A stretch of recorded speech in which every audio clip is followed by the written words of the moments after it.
به نام پروردگار یکتا. درود جان دل. من مریم رحیمی هستم، از علاقه‌مندان شعر و ادبیات فارسی هستم.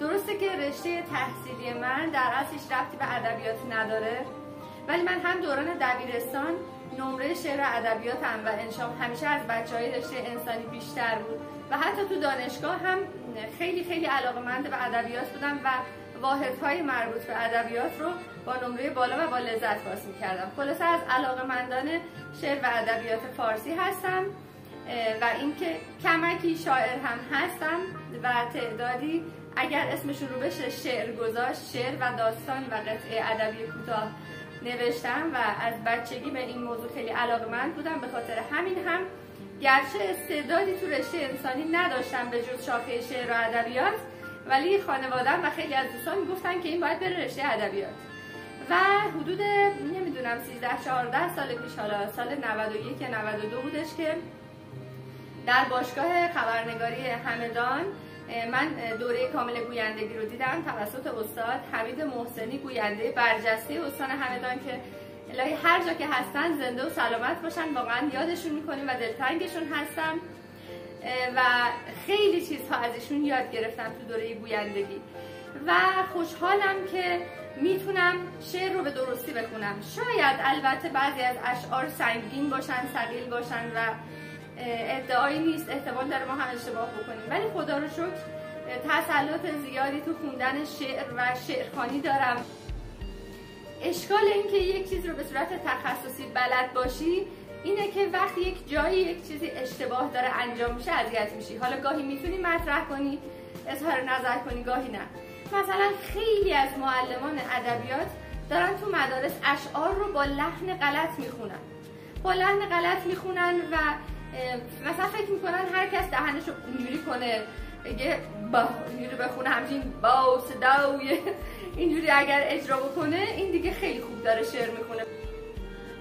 من روی لحن صحیح شعرخوانی دخترم خیلی کار کردم و خیلی علاقه‌منده، خیلی پیگیره.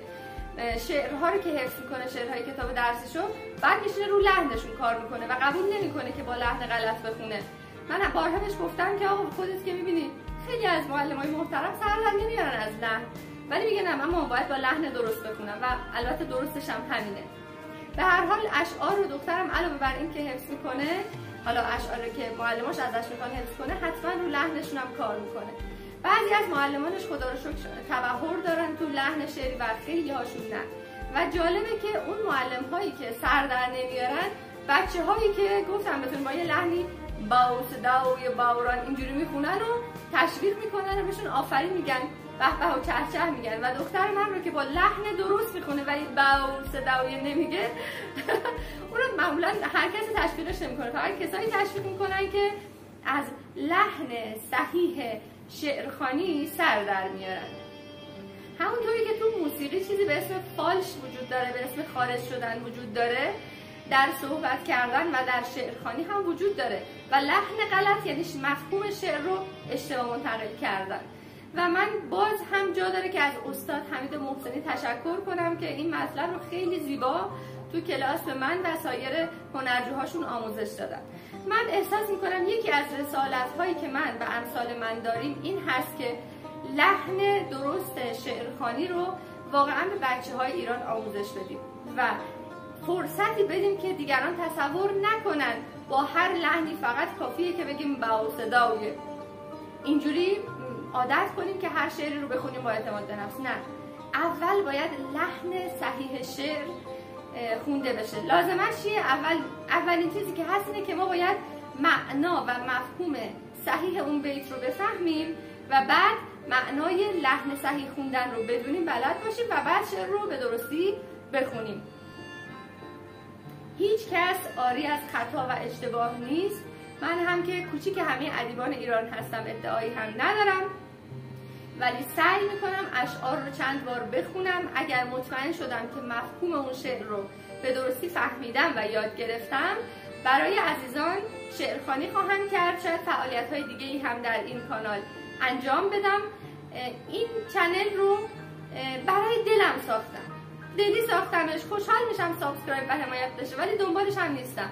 یعنی چه سابسکرایب بشه چه نشه، چه حمایت بشه یا نه، خیلی برام فرق نمیکنه. من برای یک رسالتی که احساس کردم دارم این چنل رو ساختم و با عشق هر وقت که زمان داشته باشم کلیپ های رو در اون منتشر کردم، منتشر خواهم کرد. ممنونم که همراه هم هستین. فعلا به خدا میسپارم.